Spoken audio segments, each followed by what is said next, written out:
السلام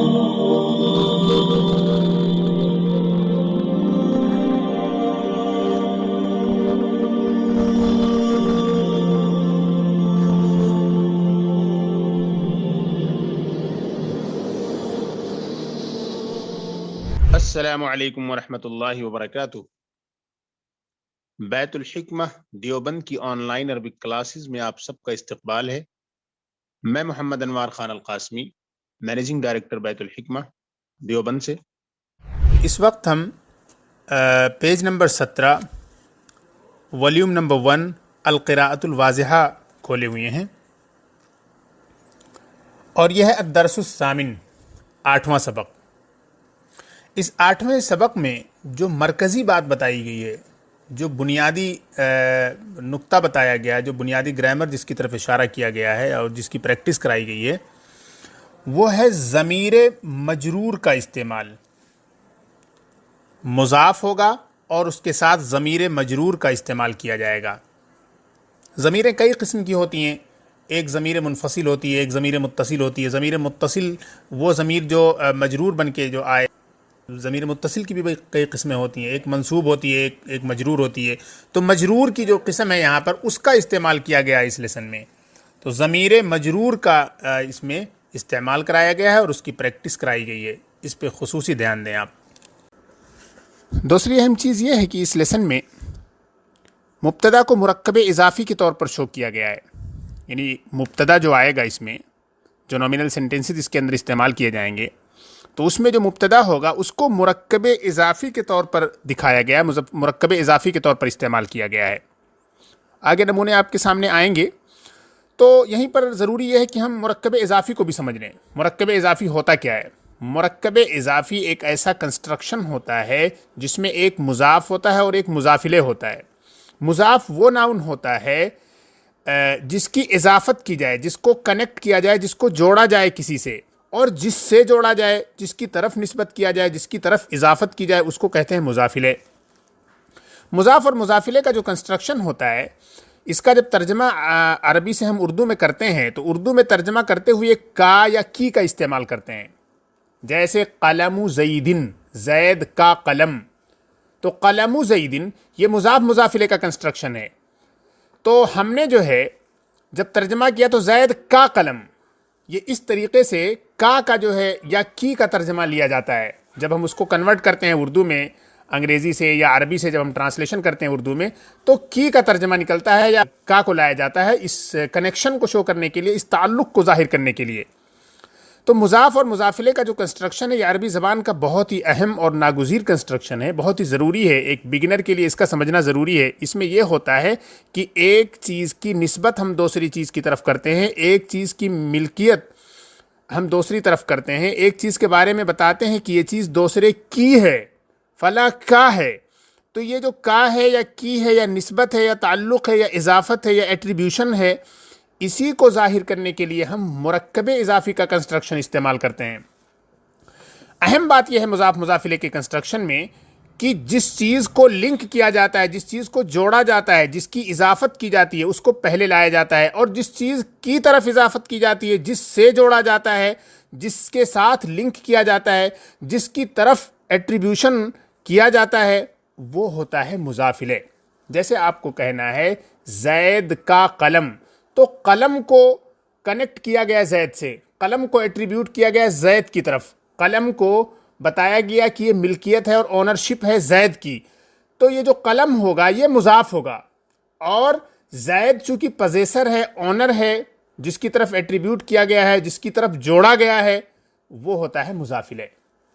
تو جو پوزیسر ہوتا ہے یا اونر ہوتا ہے یا جس کے ساتھ جوڑا جاتا ہے، جس کی طرف ایٹریبیوٹ کیا جاتا ہے، جس سے کنیکٹ کیا جاتا ہے، وہ مضاف الیہ، اور جس کو کنیکٹ کیا جاتا ہے وہ مضاف۔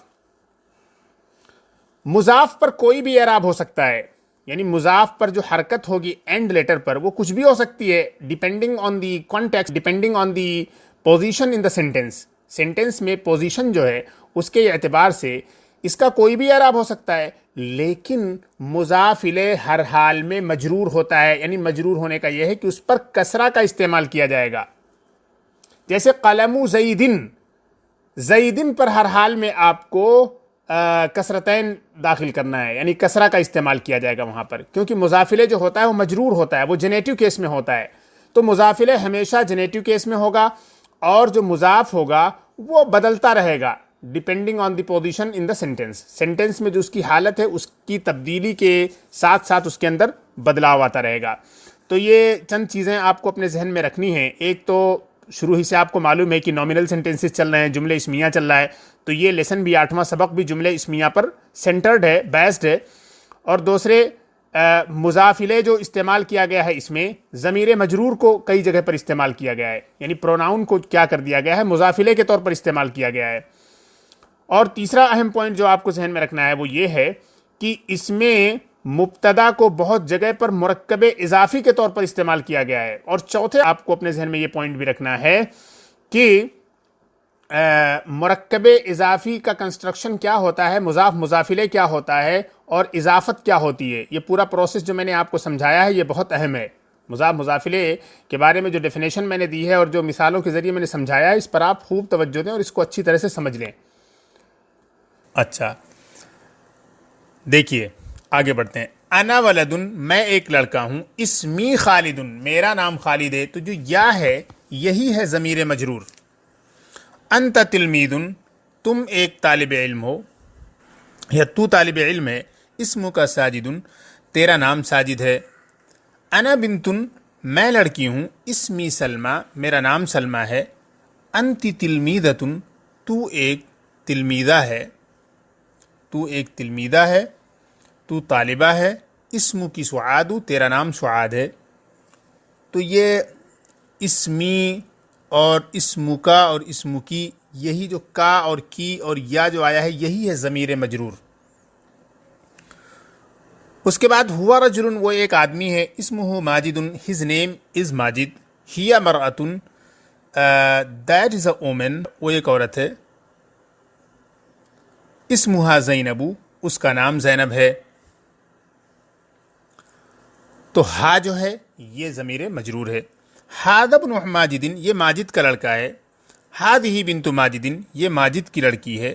ہذا والدی، یہ میرے والد ہیں۔ ہذہ امک، یہ تمہاری والدہ ہیں، تمہاری ماں ہیں۔ اسم الوالد ماجد، والد کا نام ماجد ہے۔ اسم الام زینب، والدہ کا نام، ماں کا نام زینب ہے۔ اسم الابن خالد، بیٹے کا نام خالد ہے۔ اسم البنت سعاد، لڑکی کا نام سعاد ہے۔ محادثہ، کنورسیشن، یہ بات چیت کے انداز میں جو ہے کچھ سوال جواب کے انداز میں آپ کو وہی سیم چیز کی پریکٹس کرا رہے ہیں، مشق کرا رہے ہیں۔ ذرا غور سے دیکھیں ٹرانسلیشن اور توجہ دیں اسٹرکچر اور ترکیبات پر۔ من انتا، آپ کون ہیں؟ انا تلمیذن، میں طالب علم ہوں۔ من انتا، آپ کون ہیں؟ انا مسلمن، میں مسلمان ہوں۔ مسمکا، آپ کا نام کیا ہے؟ یہ جو کا ہے یہی ہے ضمیر مجرور۔ اسمی ساجدن، میرا نام ساجد ہے۔ من ربکا، آپ کا رب کون ہے؟ تیرا رب کون ہے؟ ربی اللہ، میرا رب اللہ ہے۔ من ہادا، یہ کون ہے؟ ہادا اخی، یہ میرے بھائی ہیں۔ ما دینکا، آپ کا دین کیا ہے؟ دینی الاسلام، میرا دین اسلام ہے۔ مسمہ، اس کا نام کیا ہے؟ اسمہ راشد، اس کا نام راشد ہے۔ من انتی، آپ کون ہیں؟ انا مسلمتن، میں ایک مسلمہ ہوں۔ من ہادی، یہ کون ہے؟ ہادی اختی، یہ میری بہن ہے۔ من ربکی، آپ کا رب کون ہے؟ یہ کا جو آتا ہے وہ مذکر کے لیے ضمیر مجرور بنتا ہے، یعنی آپ مذکر کے لیے، اور کی جو ہے آپ مؤنث فیمنین کے لیے۔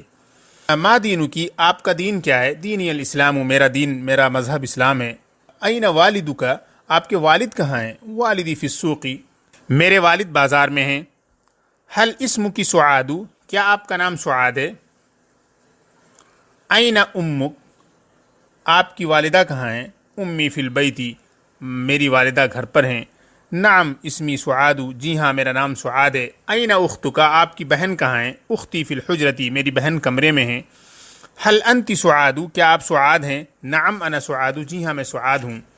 اس کے بعد پیج نمبر 18 پہ دیکھیں تمرین نمبر 1۔ انا کے معنی ہوتے ہیں میں، انتا کے معنی ہوتے ہیں تم، آپ، انتی تم، آپ مؤنث کے لیے، ہوا مذکر کے لیے وہ، ہیا مؤنث کے لیے وہ۔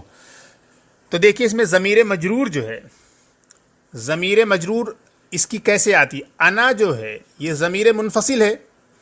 اب اس انا کی انا انتا انتی ہوا ہیا یہ سب کے سب ضمیر منفصل ہیں، اس کو انگلش میں کہتے ہیں پرسنل پروناؤن۔ اب انہی ضمیروں کی ضمیر مجرور لانی ہو تو کیسے لائیں گے؟ تو انا کی ضمیر مجرور آئے گی یا، انتا کی آئے گی کا، انتی کی آئے گی کی، ہوا کی آئے گی ہو، ہیا کی آئے گی ہا۔ اب نیچے کچھ اگزامپلس دیے ہیں، اس کا ترجمہ کرنے سے آپ کو اندازہ ہو جائے گا کہ اس کو کیسے ترجمہ کیا جائے گا، ٹرانسلیشن کیا جائے گا اس کا۔ اسمی میرا نام، کتابی میری کتاب، اسم کا آپ کا نام، کتاب کا آپ کی کتاب، اسم کی تیرا نام، کتاب کی تیری کتاب۔ اسمہ اس کا نام، کتابہ اس کی کتاب، اسمہا اس کا نام یعنی اس فیمینین کا نام، کتابہا اس کی کتاب۔ تو آپ نے دیکھ لیا یا کے معنی میرا اور کا کے معنی تیرا اور کی کے معنی بھی تیرا لیکن مونس کے لیے، ہو کے معنی اس کا مذکر کے لیے، ہا کے معنی اس کا مونس کے لیے۔ تو ایک بار پھر میں اس کا ترجمہ کر رہا ہوں۔ اسمی میرا نام، کتابی میری کتاب، اسم کا تیرا نام، کتاب کا تیری کتاب۔ اسم کی تیرا نام، اسم کے معنی ہوتے ہیں نام، اور کتاب کی کے معنی ہوئے تیری کتاب۔ اسمہ اس کا نام، کتابہ اس کی کتاب، اسمہا اس کا نام، کتابہا اس کی کتاب۔ اوکے، آگے بڑھتے ہیں، تمرین نمبر 2 کو دیکھتے ہیں۔ الفصل، الفصل یہاں پر دیکھیں اس ایکسرسائز کے اندر، اس تمرین کے اندر جو اہم بات ہے وہ یہ ہے کہ مبتدا موجود ہے، آپ کو خبر اپنی طرف سے تلاش کر کے مناسب طور پر استعمال کرنا ہے۔ تو الفصل کے ساتھ ہم استعمال کر سکتے ہیں الفصل صغیر، کلاس روم درسگاہ چھوٹی ہے۔ المنضدۃ کے ساتھ ہم استعمال کر سکتے ہیں قدیمۃ، تپائی پرانی ہے۔ الباب کے ساتھ ہم استعمال کر سکتے ہیں مفتوح، دروازہ کھلا ہوا ہے۔ النافذۃ کے ساتھ ہم استعمال کر سکتے ہیں مفتوحۃ، کھڑکی کھلی ہوئی ہے۔ السبورۃ کے ساتھ استعمال ہم کر سکتے ہیں سوداؤ، السبورۃ سوداؤ، بلیک بورڈ سیاہ ہے، بلیک ہے، کالے رنگ کا ہے۔ التلمیذ حاضر، اسٹوڈنٹ طالب علم حاضر ہے۔ المدرس راجع، استاذ واپس آ رہے ہیں۔ الکتاب مفید، کتاب فائدہ مند ہے، نفع بخش ہے۔ القلم جید، قلم اچھا ہے۔ المدرس جالس، استاذ بیٹھے ہوئے ہیں۔ الورق ردیء، پیپر خراب ہے، کاغذ خراب ہے۔ الکراسۃ جیدۃ، نوٹ بک یا کاپی اچھی ہے۔ البیت صغیر، گھر چھوٹا ہے۔ الحجرۃ صغیرۃ، کمرہ چھوٹا ہے۔ السریر قدیم، چارپائی پرانی ہے۔ المکتب جدید، ٹیبل نیا ہے۔ الکرسی جدید، کرسی نئی ہے۔ الفراش ردیء، بستر خراب ہے۔ المطبخ کبیر، کچن یا مطبخ بڑا ہے۔ الحمام صغیر، غسل خانہ چھوٹا ہے۔ الستارۃ زرقاء، پردہ نیلا ہے۔ الشجر طویل، درخت لمبا ہے۔ الغصن طری، شاخ تر و تازہ ہے۔ الفاکہۃ ناضجۃ، میوہ پکا ہوا ہے۔ الاب ذاہب، والد جا رہے ہیں۔ الام ذاہبۃ، والدہ جا رہی ہیں۔ الاخ نائم، بھائی سویا ہوا ہے۔ الاخت نائمۃ، بہن سوئی ہوئی ہے۔ الابن حاضر، لڑکا حاضر ہے۔ الولد غائب، لڑکا غائب ہے۔ البنت غائبۃ، لڑکی غائب ہے۔ اس میں اہم بات یہ ہے کہ مبتدا اور خبر کے اندر مطابقت ضروری ہے، یعنی مبتدا اگر مذکر ہے تو خبر بھی مذکر، مبتدا اگر مؤنث ہے تو خبر بھی مؤنث، دونوں میں مطابقت لازمی ہے۔ تمرین نمبر 3 پہ آئیں۔ یہاں پہ اس تمرین کے بالکل الٹا کر دیا، یہاں پر خبر موجود ہے، آپ کو مبتدا مناسب انداز میں تلاش کر کے سیٹ کر کے جملہ بنانا ہے۔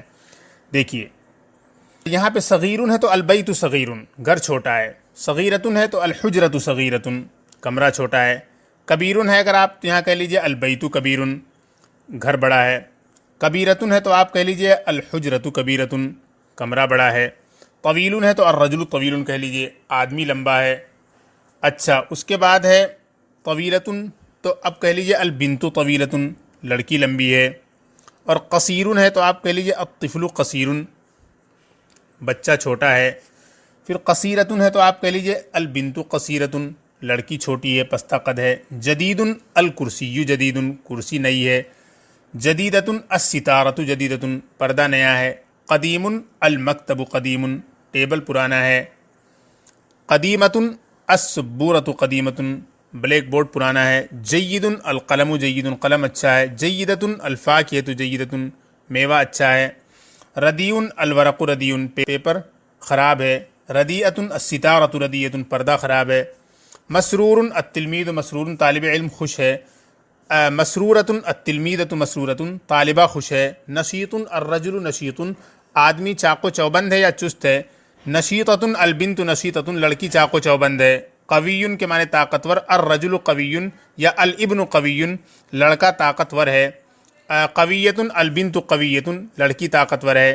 ضعیف الولد ضعیف لڑکا کمزور ہے. ضعیفۃ البنت ضعیفۃ لڑکی کمزور ہے. سمین الولد سمین لڑکا موٹا ہے. سمینۃ البنت سمینۃ لڑکی موٹی ہے. حزیل الولد حزیل لڑکا دبلا ہے. حزیلۃ البنت حزیلۃ لڑکی دبلی ہے. مسلم انا مسلم میں ایک مسلم ہوں. مسلمۃ انا مسلمۃ میں ایک مسلمہ ہوں. اور التلمید حاضر اسٹوڈنٹ حاضر ہے. حاضرۃ کے ساتھ آپ لگائیں التلمیذۃ حاضرۃ طالبہ حاضر ہے. غائب الولد غائب لڑکا غائب ہے.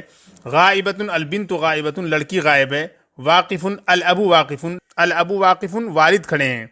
اگر آپ کہیں الابن واقف تو لڑکا کھڑا ہے. الاب واقف والد کھڑے ہوئے ہیں. واقفۃ الام واقفۃ والدہ کھڑی ہوئی ہے. غاضب ناراض الاب غاضب والد ناراض ہیں. غاضبۃ ناراض الام غاضبۃ والدہ ناراض ہیں. تو اس طریقے سے سبق مکمل ہو گیا. والسلام علیکم ورحمۃ اللہ وبرکاتہ.